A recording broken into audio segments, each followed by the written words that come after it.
नमस्कार भक्तांनो, श्री स्वामी समर्थ.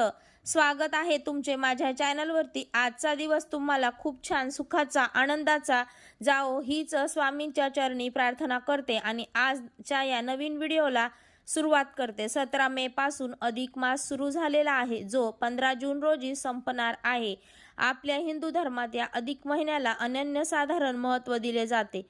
साधारणपणे 2 ते 3 वर्षांनी येणारा हा अधिक महिना चंद्र आणि सूर्य यांच्या कालगणनेतील तफावत दूर भरून काढण्यासाठी जोडला जातो. अधिक मासाला पुरुषोत्तम मास, मलमास, धोंड्याचा मास म्हणून देखील ओळखला जातो. अधिक महिन्याचा काळ हा पुण्यकाळ मानला जातो. व्रतवैकल्य आणि विशेष व्रत करण्याचा हा कालावधी असतो. अधिक महिना हा भगवान श्रीहरी विष्णू यांना समर्पित केला गेला असल्यामुळे याला पुरुषोत्तम मास असेही म्हणतात. या महिन्यात स्नान, दान आणि वाण या 3 गोष्टींना अनन्यसाधारण महत्त्व दिले गेले आहे. म्हणूनच हिंदू धर्मानुसार या अधिक महिन्यामध्ये एकदा तरी पवित्र तीर्थक्षेत्री जाऊन स्नान करावे, तसेच यथाशक्ती दान सुद्धा करावे. एवढंच राहील तर त्या अधिक महिन्यामध्ये वाण सुद्धा दिला जातो. आता हा वाण कोणाला दिला जातो तर लेक जावयाला वाण दिला जातो. त्याचबरोबर आपल्या कुलदेवतेला वाण सुद्धा दिला जातो.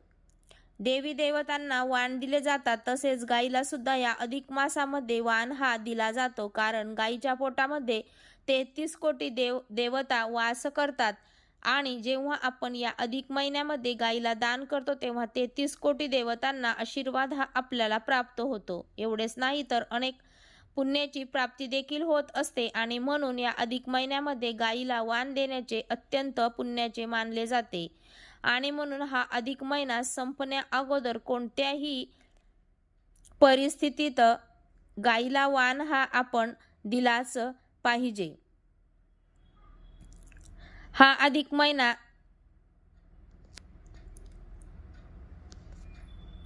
गाईला अधिक मासवान नक्की द्या. म्हणजे गाईला आपल्याला अशी एक वस्तू खाऊ घालायचे आहे, ते वाण दिल्यामुळे सोन्यासारखा दिवस येतील. 7 पिढ्यांचे दारिद्र्य नष्ट होऊन 33 कोटी देवदेवतांचे आशीर्वाद प्राप्त होतील.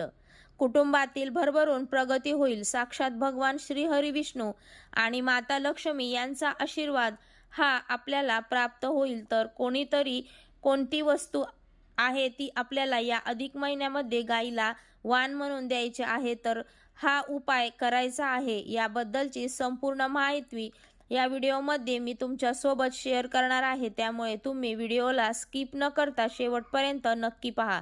चॅनलवरती नवीन असाल तर सबस्क्राईब करा आणि तसेच माहितीपूर्ण नवीन व्हिडिओ पाहण्यासाठी बेल आयकॉन प्रेस करा. म्हणजे जेव्हा कधी नवीन व्हिडिओ अपलोड करेल तेव्हा नोटिफिकेशन सर्वात अगोदर तुम्हाला भेटेल आणि तुम्ही हा एक व्हिडिओ पण मिस करणार नाही. तसेच कमेंट बॉक्समध्ये ओम नमो भगवते वासुदेवाय नमः हा मंत्र नक्की लिहा, जेणेकरून भगवान श्री हरी विष्णूंची कृपा तुमच्यावर आणि तुमच्या कुटुंबावर सदैव राहील. तसेच व्हिडिओला लाईक देखील द्या. या व्हिडिओमध्ये मी तुम्हाला जो उपाय सांगणार आहे किंवा जी सेवा सांगणार आहे तर ती आपल्याला अधिक मास संपण्या अगोदर करायची आहे. आजपासून ते अधिक मास संपेपर्यंत म्हणजे 15 जून पर्यंत तुम्ही हा उपाय करू शकता. अगदी सकाळपासून ते संध्याकाळपर्यंत केव्हा शक्य होईल तेव्हा फक्त ही एक वस्तू आहे जी फक्त आपण गाईला वर्षातून एकदाच अधिक महिन्यामध्ये खायला घालू शकतो. आणि जेव्हा आपण गाईला ही वस्तू या अधिक महिन्यामध्ये खाऊ घालतो तेव्हा 33 कोटी देवतांचा आशीर्वाद हा आपल्याला प्राप्त होतो. आपल्या हिंदू धर्मामध्ये 33 कोटी देवी देवतांना म्हणजे तुम्हाला या अधिक महिन्यामध्ये 33 या संख्येत विशेष महत्त्व जातं.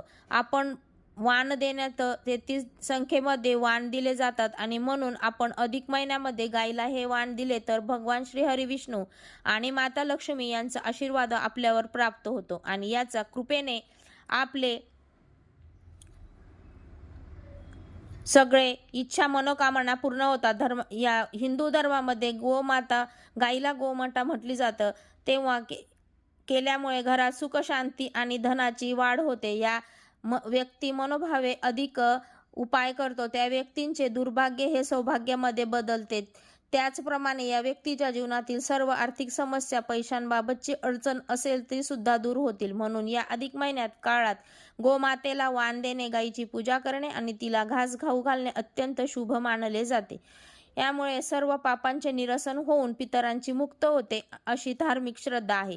हिंदू धर्मशास्त्रानुसार गायी अधिक 33 कोटी देवी देवतांचा वास असतो आणि त्यामुळे अधिक मासात गायीची पूजा केल्याने आपल्याला पुण्य प्राप्त होते. यामुळे हिंदू धर्मशास्त्रानुसार गायीच्या शरीरात 33 कोटी देवतांचा वास असतो आणि त्यामुळे अधिक मासात गायीची पूजा केल्याने सर्व देवीची पूजा केल्याचे पुण्य प्राप्त होते. कुंडलीतील पितृदोष, ग्रहदोष देखील दूर होतो आणि गायीला दिलेला हा वाण थेट पूर्वजांपर्यंत पोहोचतो, असं देखील म्हटलं जातं. या अधिक महिन्यामध्ये स्वामी भगवान विष्णू आहेत आणि गायीला विष्णू भगवान अत्यंत प्रिय आहेत. या महिन्यात गोमातेची सेवा केल्याने श्रीहरी प्रसन्न होतात आणि मोक्षाचा मार्ग सुखकर होतो. आणि म्हणून जर तुमच्या घरामध्ये सतत वाद विवाद, क्लेश, भांडणे होत असतील, घरातील मुलं सतत हट्टीपणा करत असेल, तुमच्या कुटुंबातील मुलांची भरभराट होत नसेल, घरामध्ये पैसा टिकत नसेल, तर पैशांच्या आर्थिक अडचणी येत असतील, तुमची कोणतीही महत्त्वाची कामे पूर्ण होत नसेल, तर घरामध्ये कोणातरी शुभ कार्य हे निर्विघ्नपणे पार पडत नसेल, तर हा उपाय तुम्ही अधिक महिन्यामध्ये आवर्जून करा. आता हा उपाय करण्यासाठी ज्या दिवशी तुम्ही हा उपाय करणार आहेत त्या दिवशी सकाळी लवकर उठायचं आहे, स्वच्छ स्नान करायचे आहे आणि अंघोळ करताना अंघोळीच्या पाण्यामध्ये गाईच्या थोडंसं गोमूत्र टाकायचं आहे, कारण गाईच्या गोमूत्रामध्ये गंगेचे वास्तव्य असते आणि म्हणून तुम्ही जेव्हा गाईला हे वाहून देणार तेव्हा गाईचं गोमूत्र हे अंघोळीच्या पाण्यामध्ये टाकून आपल्या शरीराची, मनाची शुद्धीकरण करायचे आहे. यानंतर तुम्हाला हा उपाय जो आहे तर तो करायचा आहे. स्नान झालं की देवघरातील देवांची विधिवत पूजा अर्चा करून त्या धूप, दीप, अगरबत्ती लावून घरातील वातावरण हे प्रसन्न करायचे आहे. आणि त्यानंतर तुम्हाला 33 या संख्येमध्ये थोडे धोंडे बनवायचे आहेत. हे धोंडे तुम्हाला पूर्णाचेच बनवायचे आहेत, जास्त मोठ्या आकाराचे बनवायचे नाही. अगदी छोट्या छोट्या आकाराचे तुम्हाला 33 या संख्येमध्ये धोंडे बनवायचे आहेत. धोंड्याचा महिना आहे आणि या महिन्यामध्ये धोंड्याचा खूप जास्त मान आहे आणि 33 या संख्येमध्ये खूप मोठं धार्मिक महत्त्व आहे, ते सुद्धा मी तुम्हाला अगोदर सांगितलं. म्हणून 33 संख्येमध्ये धोंडे बनवायचे आहेत आणि ते धोंडे तुम्हाला तळून घ्यायचे नाहीत. बऱ्याच ठिकाणी धोंडे हे तळले जातात, काही ठिकाणी उकडले जातात, तर आपण हे धोंडे गाईला वाण म्हणून देणार आहोत, म्हणून हे धोंडे आपल्याला उकडून घ्यायचे आहेत, तळायचे नाहीत. यानंतर काय करायचं, एकच केळीचं पान घ्यायचं किंवा ताटात द्यायचं. ते फक्त प्लास्टिकच्या ताट किंवा स्टीलचा किंवा तांब्याचा ताट तुमच्याकडे असेल तर तोच तांब्याचा असेल तर तांब्याचा घ्या, तांब्याचा नसेल तर मग स्टीलचा घ्या. ताटामध्ये तुम्हाला हे सर्वप्रथम धोंडे ठेवायचे आहेत. सोबत तुम्हाला एक तुमचा दिवा सुद्धा प्रज्वलित करायचा आहे. हळद, कुंकू, अक्षदा घ्यायचे आहे आणि फुलांची एक माळ सुद्धा तयार करायची आहे आणि शक्यतो झेंडूच्या फुलांची ही माळ घेण्याचा जास्तीत जास्त प्रयत्न करा.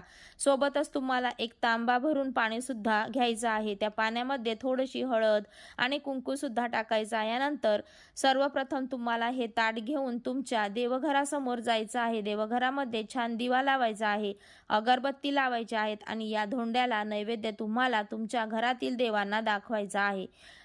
आपल्या देवघरामध्ये भगवान श्री हरी विष्णूंची मूर्ती असते, बाळकृष्णाची मूर्ती असते, आपण कुलदेवतेचा फोटो असतो आणि जेव्हा आपण हा नैवेद्य म्हणजे हा वाण देवांना दाखवतो तेव्हा सर्व देवता हे स्वीकार करतात आणि त्यामध्ये तिथेच बसून तुम्हाला ओम नमो भगवते वासुदेवाय नमः या मंत्राचा 21 वेळा जप करायचा. यानंतर तो तांब्यातून उचलायचा आहे आणि गाईजवळ घेऊन जायचा आहे.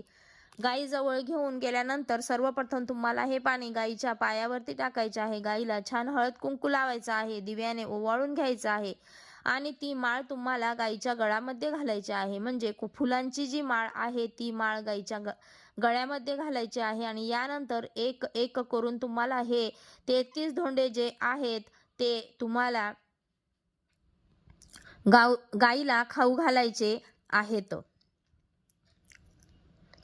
ते तुमच्या हाताने गायीला खाऊ घालायचे आहेत.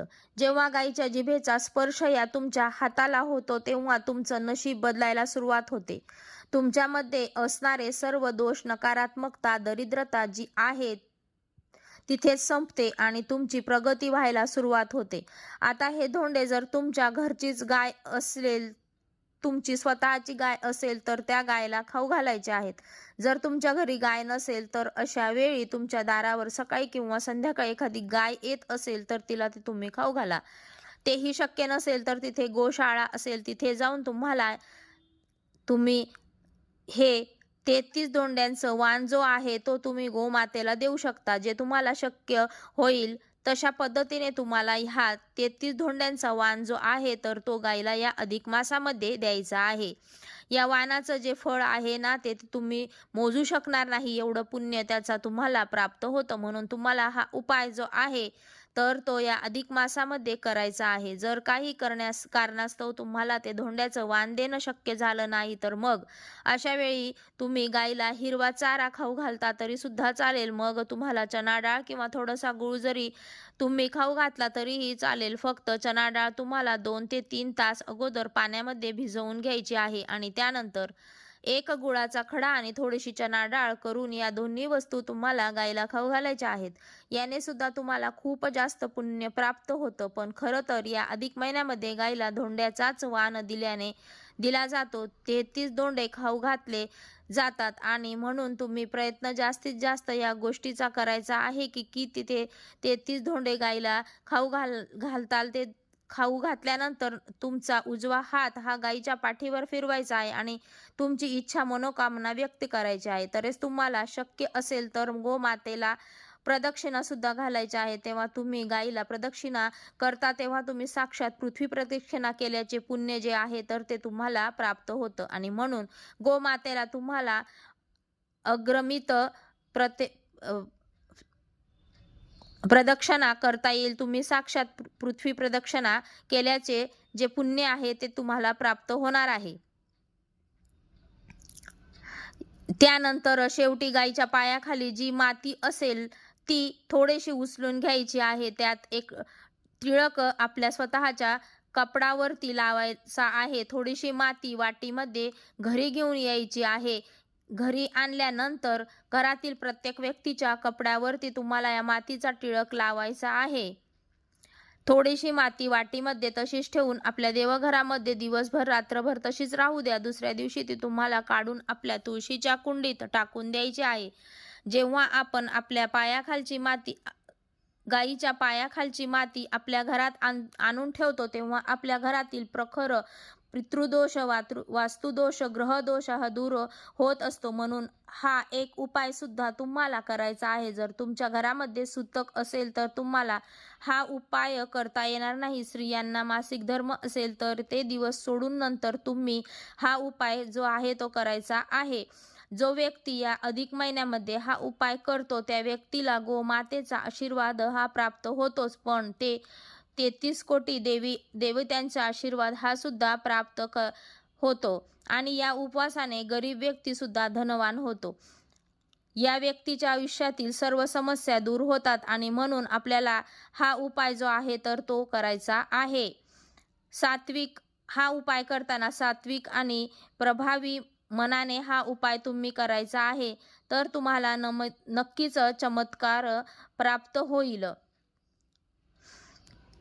ही अत्यंत महत्त्वाची बातमी जी आहे ती तुम्ही इतरांना शेअर करा आणि व्हिडिओ आवडल्यास लाईक करा. श्री स्वामी समर्थ.